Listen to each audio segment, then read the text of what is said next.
crossword puzzle. It's lunchtime. I do my crosswords at lunch. Of course. Hey, Jane, wait. Maybe you can help me out with this one. There's this one. It's what's a 5-letter word for a program that empowers students in shaping their own futures? I think I know, but that sounds like a CATE question. Call Mr. Alvarez.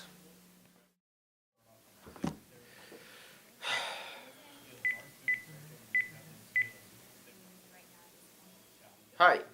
Can I talk to Mr. Alvarez, please? Okay, thank you. Hello, welcome to the KHGN studio.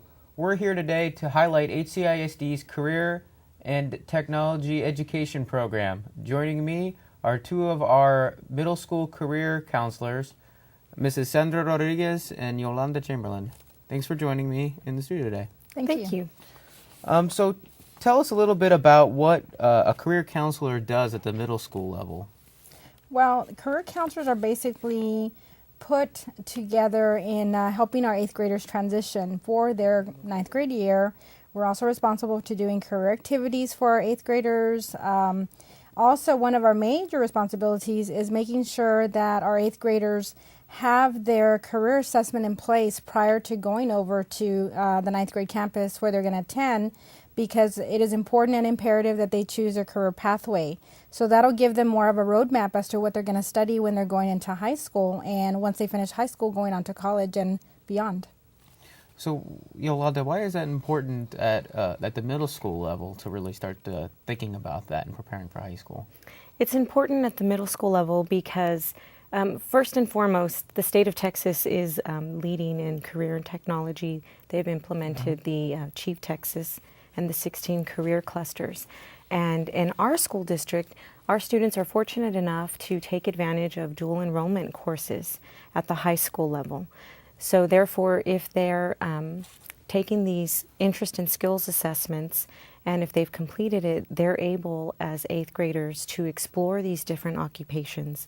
They're also able to gather information as far as salaries and wages on these specific occupations, and also explore what colleges in the state and in the country offer programs of study geared toward these different occupations. So it's important as 8th graders in middle school that they get this opportunity, because when they follow on into high school, they can already begin dual enrollment courses and gaining credit hours towards their college degree. You mentioned a career assessment, and one of the things we wanted to talk about today for this episode was the Kuder program, which is one of these career assessments, correct? Yes. Correct. And what's the easiest way? How would you explain what Kuder is to somebody who is not familiar with the program? Well, I would explain that Kuder is a program or an opportunity for them to be able to know what they want to do when they finish, or what they want to look at, or what they would like to study. And basically, it's a very simple type of assessment where they take the skills and the interest assessment, and then when they get into high school, there's a different type of gamut where they do values, the super work values, and then when they graduate from high school, just because they've graduated from high school doesn't mean they no longer can use Kuder. They can use Kuder into adult and beyond, and that's one of the selling points that we felt at Career and Technology, that we were going to be handing our students not only the guidance to continue into their high school, but also into adulthood. That once they're in college, they can still continue using the Kuder system to help them write resumes, to do job interviewing and to do job research, and, to continue. I mean, how many times as an adult do you change careers? Many times. And this is a tool that the school district can leave our students to be successful in whatever their endeavors are. I had the chance to look through the software when you walked in before we went on camera. One of the things I noticed was it talks about expected or level of education you wish to succeed or wish to achieve. Right. Why do you think just having options like that for people, what does that do, especially at the middle school level, and setting an expectation or setting a bar right there? Well, in my opinion, it lets them know not only, the first opportunities, but, the open doors of many opportunities, so that way it continues to build on, well, if I just want a 2-year degree, I know that I can get an associate's. If I want a 4-year degree, I know that I have to get a bachelor's degree. If I want a particular type of, career choice that's going to require me to get a doctoral or a master's degree, it lets me plan ahead, and which means that when I'm in high school, I know that I'm going to have to do good grades, and when I'm in college, I'm going to have to do good grades as well, because some of these types of programs of study require certain GPAs. Now, Yolanda, how long have you been working with middle school students? This is my first year working with middle school students. In the past, I have done, when the district had the Peaks program, I did work an after-school program. Okay. But prior to this, I've worked at the elementary level, 5th grade. But they've already started doing the assessments, correct? and Yes, this semester actually has already completed the assessment. In terms of thinking about career and future, what have you noticed? What's the general mind state of the average 8th grader? It's important to keep in mind that, based on theory, they have not identified themselves yet. Yeah. And so, their interests are going to change from year to year. And with this program, they retake the assessments again their freshman and sophomore year. And so that's what's great about it, is that they can see how their interests have changed, and it's okay for them in high school. If they've signed on with a program of study, then they can change it, while they're in high school. Whereas once they're in college, it's kind of hard for them to change degree plans and programs of studies then.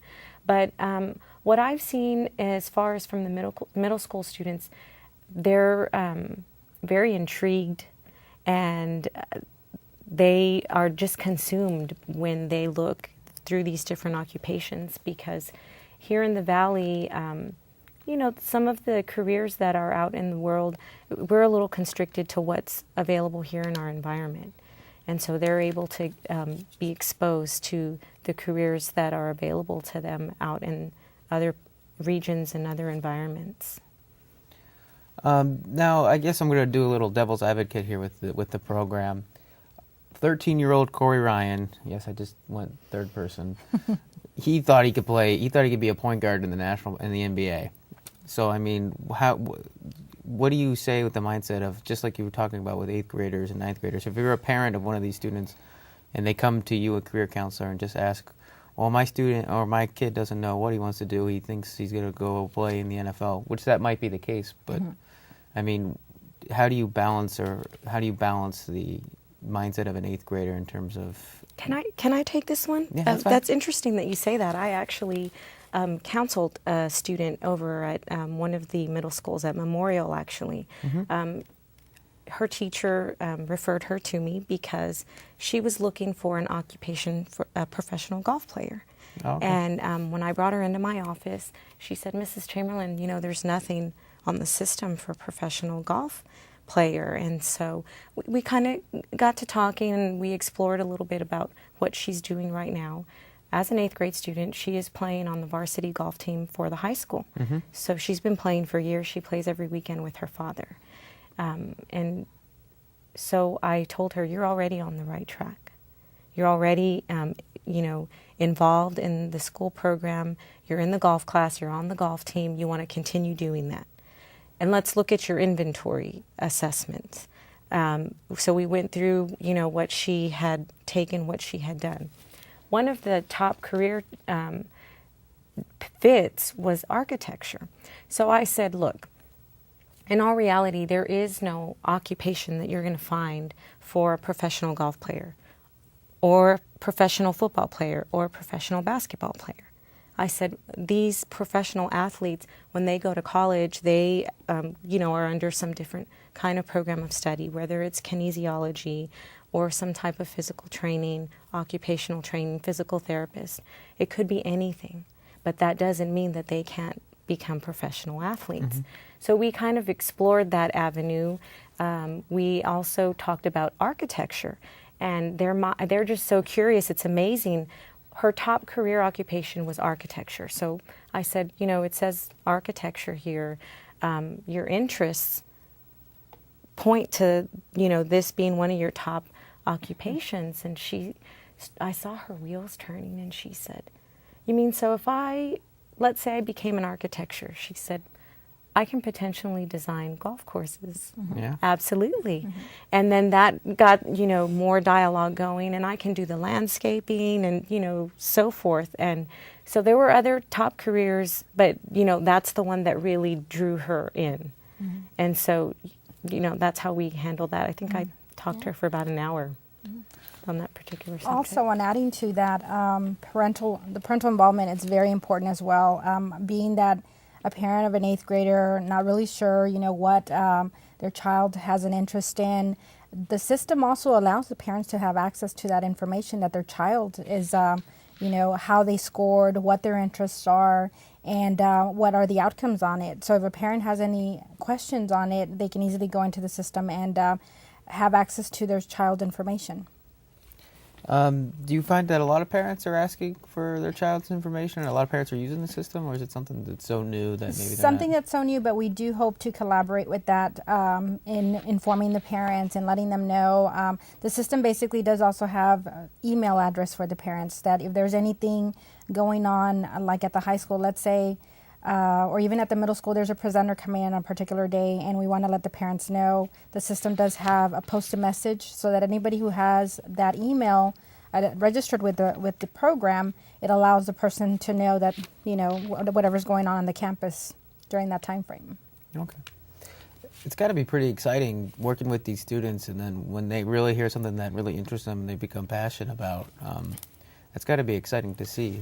Yes, I can concur with my colleague. It's very refreshing to see the students. I've been in the district for the past 5 years, and I've been able to see many of the first year students that I started to work with graduate, now continue on, and I know that I've had some students come back and they remember me as a career counselor, and it's refreshing to know that as counselors we have that ability to be able to guide them, or to at least give them some feedback that, like Ms. Chamberlain was saying, get their wheels turning, because that's basically what we want at this point, for them to even start thinking so that they can develop their roadmap, and continue forth. Now, have any of those students that you started working with 5 years ago, are they now in college for something that they came on their assessments? Well, Corey, it's fairly new to look at that, but you know what? That would be an interesting type of outlook or research that we can develop, so that we can validate the usage of the Kuder system here in our district. Okay.